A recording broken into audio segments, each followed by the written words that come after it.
Thank you for downloading this audio title, published by thoughtaudio.com.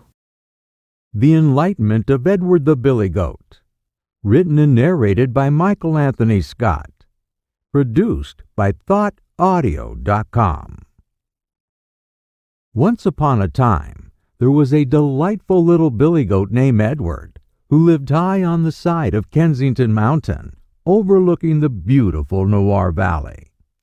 Edward spent his day foraging for food, jumping from rock to rock, frolicking through the foggy mist, and generally enjoying his billy goat life.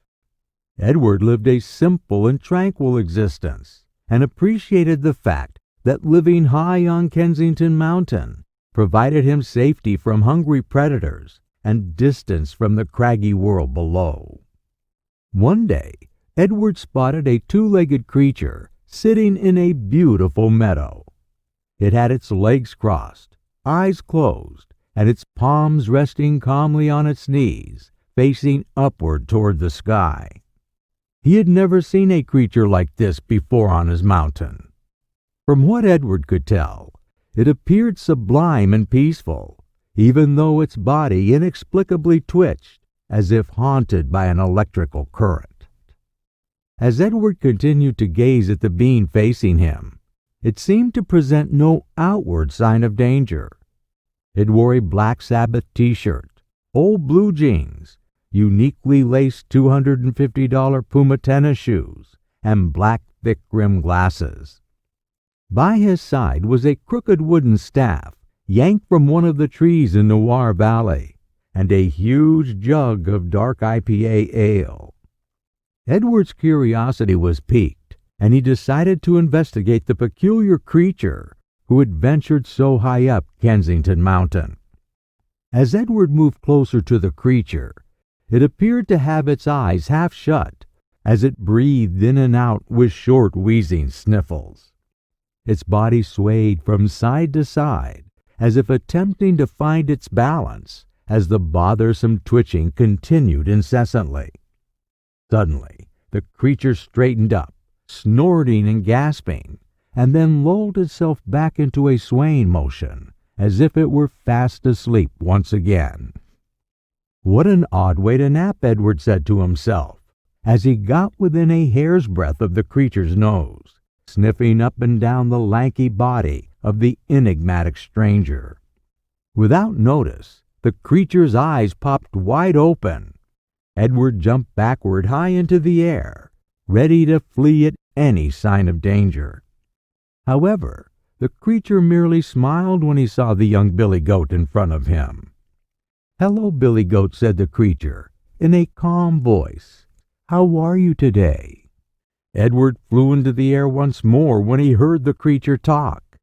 However, the creature remained sitting placidly, with a big smile drawn across his face. This unanticipated yet soothing reaction calmed Edward down. As a rush of curiosity streamed over Edward, he decided to answer the creature's question. "I am fine," answered Edward, still keeping a safe distance from the outlander. "What are you doing here so high on our mountainside?" "Well, truth be told, I was just about to have a swig of this fine dark IPA ale," answered the creature. "Would you like some? It's a joyous brand called Cactus Bristle, named after my favorite Tucson, Arizona microbrewery. I'm sure you would enjoy it." "No, thank you," ruffled Edward, as he shivered from the unfamiliar odor. "I can smell it from here." The creature took a huge swig of his ale, burped, and wiped his mouth with his sleeve.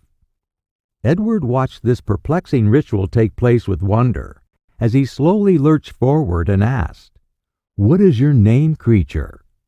The creature grimaced. "I am not a creature." "Well, technically that's not true. I am a creature, but more precisely, I am a human being. Let me introduce myself. My name is Joshua Pummelgrass. My friends call me Josh. By the way, what is your name, Billy Goat, if you don't mind me asking?" "My name is Edward. I live on this mountainside. But why are you here?" asked Edward. Josh took another swig of his ale and stretched his arms high into the air until his back cracked. You see, I made the long pilgrimage up your mountainside to become one with the great beyond and begin my omnisciently ordained duty to start a new religion for the betterment of all humanity. That sounds like a huge assignment.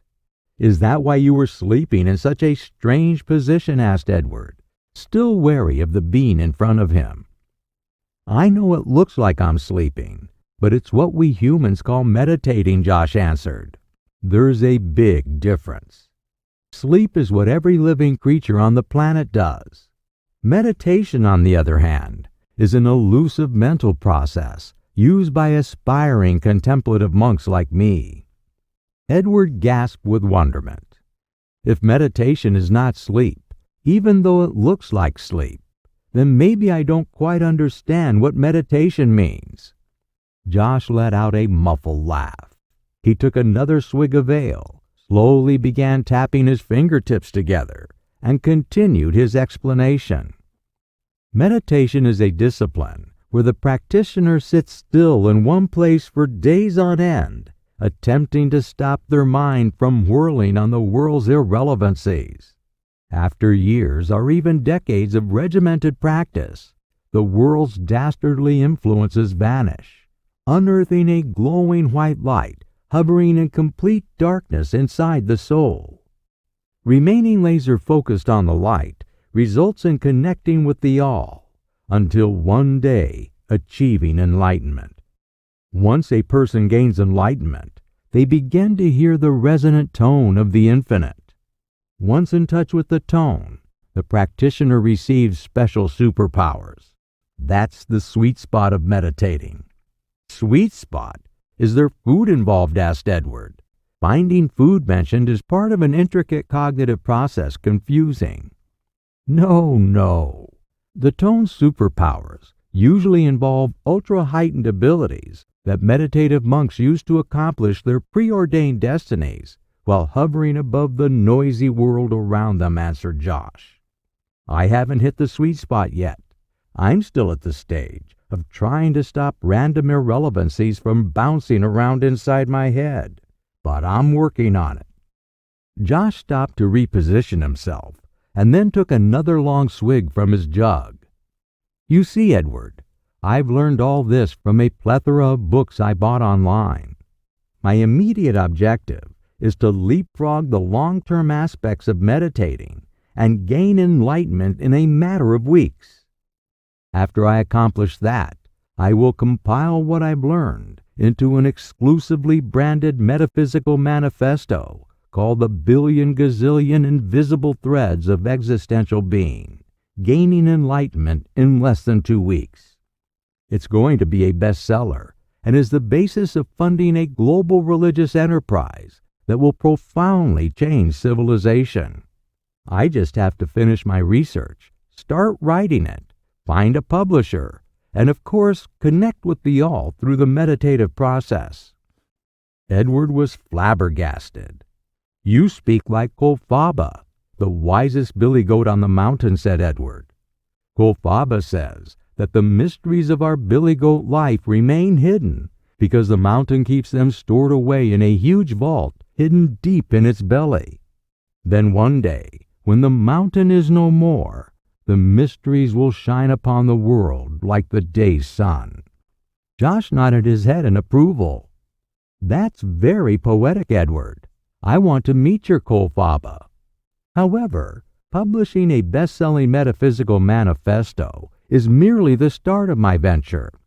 After reaching enlightenment and gaining my superpowers, I jump-start a new 21st century religion. From there, I began opening up franchise monasteries all over the world. In fact, now that I think about it, I'll build the first monastery on this exact spot where we met. It's important for a new religion to brand itself with a good creation story. It ranks up there with creative logo design, vibrant coloration, and elegant font usage, not to mention the wardrobe and accessories required for a charismatic stage presence. Maybe I missed something along the way, Edward responded, shaking his head from side to side, somewhat confused. Josh smiled and patted Edward on the nose. It's a difficult notion at first, so your confusion is understandable. That's due to my religion's unique and daring business model that scales without any socio-economic resistance. Let me start with an example using the book's revenue model. Let's say 1 million people buy my book, and I get $1 for each book. Then that's $1 million in my pocket. Here's a little test. What if I sell 250 million books? What if I sell 1 billion books? Edward's mind started swirling with computational puzzlement. I'm sorry, I'm not too good in math, squirmed Edward. You don't have to be good in math. Take it from me, it's a very big number. The good news is that it's going to be effortless to attain that whopping number, giving the assured popularity of my book. I assume in human terms it represents a lot of books and a lot of money, said Edward. Just one thing. How do you know your book is going to be so popular before it's even written or published? Josh let out a small cough, cracked his neck, and then looked Edward right in the eyes. It is well known among apocalyptic visionaries that we live in the most despairing time civilization has ever seen. In its attempt to cope with this gloomy situation, humanity craves something to believe in, to cast away their despondency and bring true happiness into their lives. My prophetic response entails creating a modern religion, slashing through the dark walls of social depravity that imprisons the modern psyche. Oh my goodness, twitched Edward. Please continue. The human soul needs to breathe in its individuality, to feel vibrant and alive. Once my manifesto hits the market, people from all over the world will experience an invigorating breakthrough in their lives and throng to my new religion. As money pours into my coffers, I reinvest the book's revenue to develop the technological infrastructure. Edward felt his body begin to tremble, and although perplexed, wanted to hear more about Josh's exciting religious enterprise. Josh continued unfazed.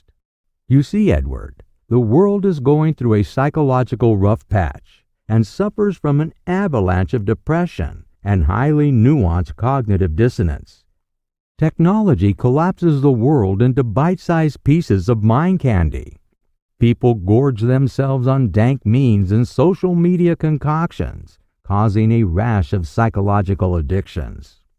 In the end, all they find is a dark polygamous void waiting for them. To make matters worse, this existential crisis pairs perfectly with a collapsing environment on track to annihilate all human life from the face of the planet. Edward wondered what type of world human beings lived in that made life so unbearable. The only despair Edward ever felt on Kensington Mountain was the loss of his best friend Cheddar to a hungry wolf last year. Aside from the normal eat or be eaten laws of nature, Edward's world was serene. Josh pulled a long stick of beef jerky from his pack, tore off a hunky chunk with his teeth, and stared into Edward's eyes with a tranquil gaze. To solve this grave problem, I've added one more core component to the mix.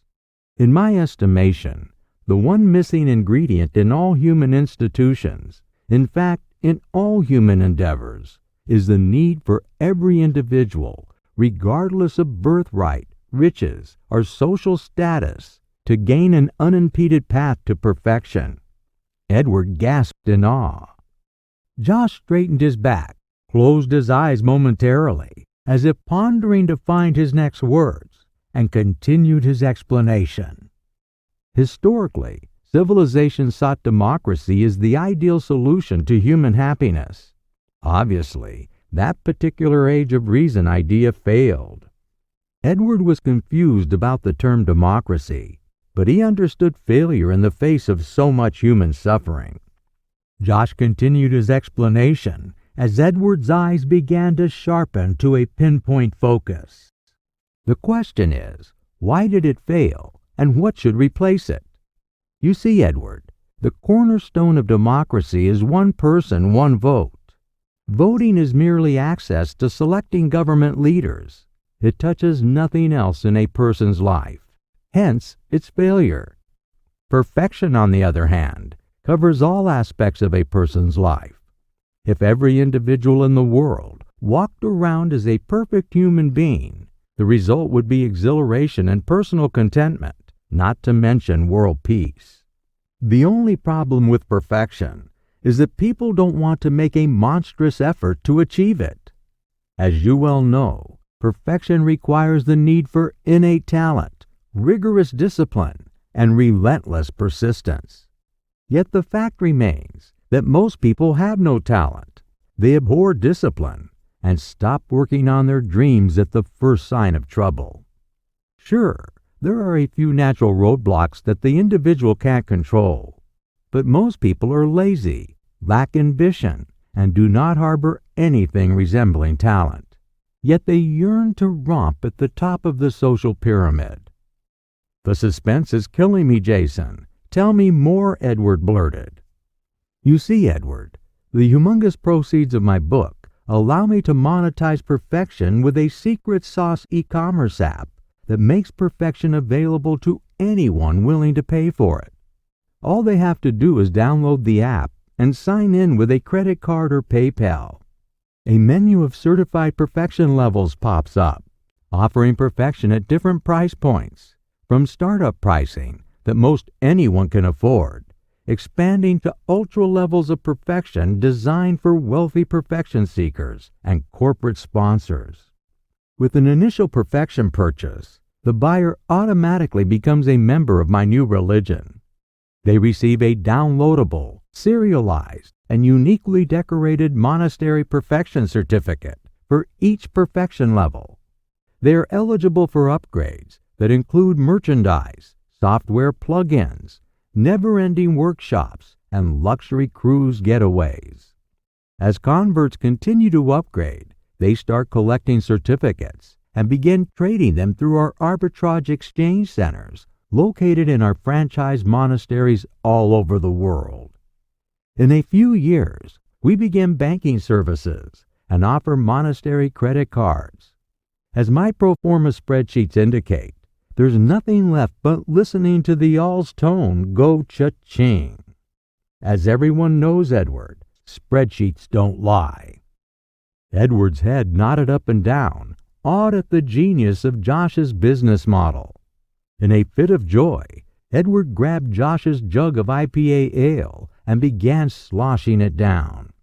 As the calm-inducing liquid began to take hold, Edward fell into a quiet stupor, his ears drooping and his wobbly legs attempting to maintain balance. He wanted to hear more. "Edward, I've opened up a sector that targets 99.999% of the global population. By using a pay-to-play model, it makes innate talent, skill, and perseverance obsolete. Our members don't win or lose. There's no inside versus outside view of life. All that's required is paying for the perfection level of your dreams. There is no guesswork, no existential crises, no despair, and their life conversion happens instantly, all without lifting a finger.